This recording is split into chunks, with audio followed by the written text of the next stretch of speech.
Hey everybody, Drew Ronalett here, Director of Student Ministries at Cobb Prairie Community Church in Lenexa, Kansas.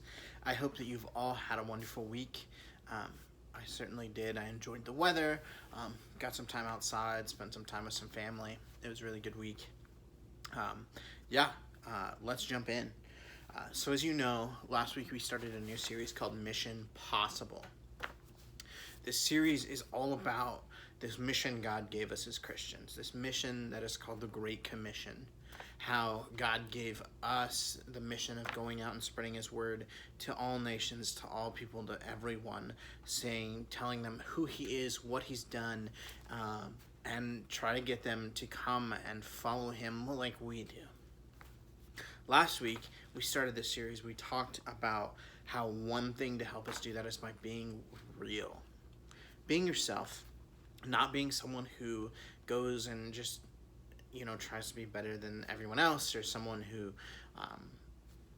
tries to be perfect in every sense. Because it helps when we can come down to it when we're real. When people see that we are human, that we're vulnerable, that we're a person just like them, it helps change their opinion, and it helps change their mindset. It makes them realize that it's not someone who's just perfect who needs to do this. It's people, it's humans, it's people with mistakes and flaws that are there, that are doing this as well. That God accepts all of us, because we're real, because we're who we are, we're made who he made us to be. This week, our topic is to be helpful. This is taken many different ways, but this week we're going to look about how, when you look at it, if you try to do things like be perfect or just go in and not be yourself, it's not being helpful. When you go in and speak one thing and show an action another, that's not being helpful. You're working against what God has wanted us to do, because it goes against it. So, as I just said, we're looking into being helpful. Did you know that today the word that most people use when they speak of Christians, when you ask someone what do they think of when they think of a Christian, the word that comes to mind is hypocritical, which that makes sense to me. A lot of times we have people who are Christians who go out and speak one way, they say what they believe, they say they're a follower of Christ, but then when you meet them and their actions come together, it's completely different. They don't act like followers of Christ. They act like someone who's never met Jesus before, someone who needs Jesus, someone who needs help. And that's the fact of it, though. As Christians, we're looked at as hypocritical because we don't show off what we speak. Now, as I can say, it is a huge thing to not just show, but to not just tell, but to show as well. So let's look at this mission again. So we talked about it last week. We talked about how it's found in Matthew 28:18 through 20.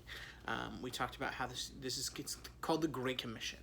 It's when Jesus comes to his disciples and says, go out and spread my name to the nations, to people all around, to everyone around me, to those people that need to hear my name, go to all nations. Again, I bring up the fact that it's super cool to think about that, you realize that all of this started in Israel, which is across the ocean from us.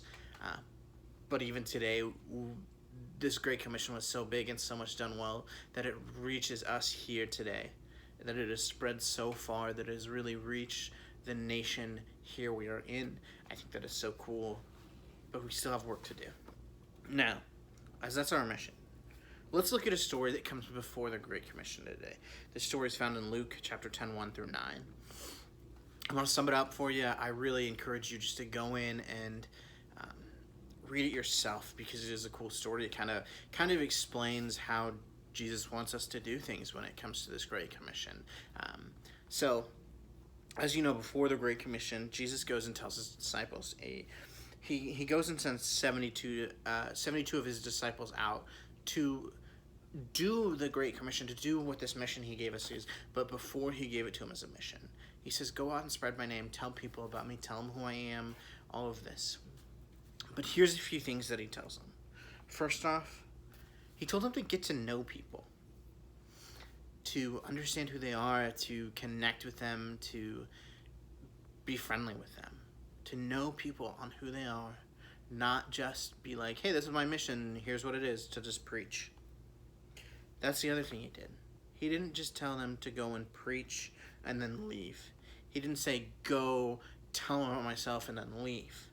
In fact, Jesus said, stay with them, get to know them, get to know their culture, become friends with them, build relationships with them.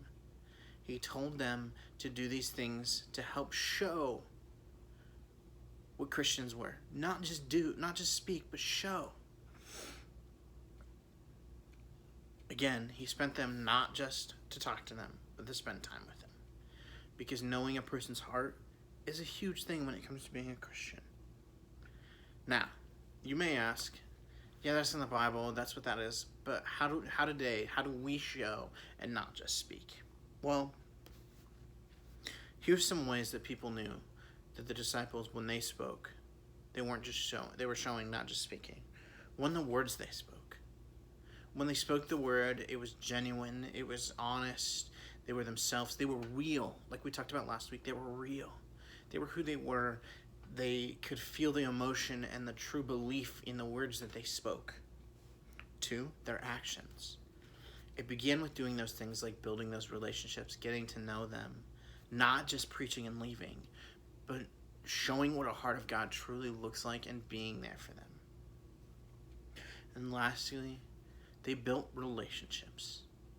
When you truly get to know somebody, that's when you can truly have the opportunity to speak to them.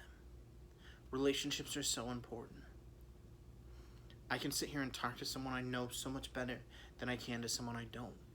And they're going to trust me and listen to me more than someone who doesn't. Now, here's the one thing to remember. Remember, to do this mission, we have to be helpful. We have to show and not only speak. Here's a few things we can do. First off, you have to realize you have to earn the right to be heard, and you have to earn trust of people. You do that by being helpful, by being someone they see, someone they know, someone they can be around, and someone they trust. Once you do that, it opens ears, it opens hearts, it opens minds. So remember, to get to the point where Christians are no longer known as hypocritical, we need to be helpful. Not just speak our words and then leave, but hold the door for somebody. Help them carry their groceries inside. Get to know them. Build a relationship. Show them they're there. You're there because you care, not just because to speak, you know? The fact is, when we are helpful, it helps so many people. It helps change the image of Christians today. And it helps us complete our mission, the Great Commission, to go out and spread his name to all people, all nations. God gave us that opportunity, and he's shown us the way to do that. So as you go, remember, don't just talk, but show. And be helpful. I hope you guys all have a wonderful week. Enjoy the weather. God bless.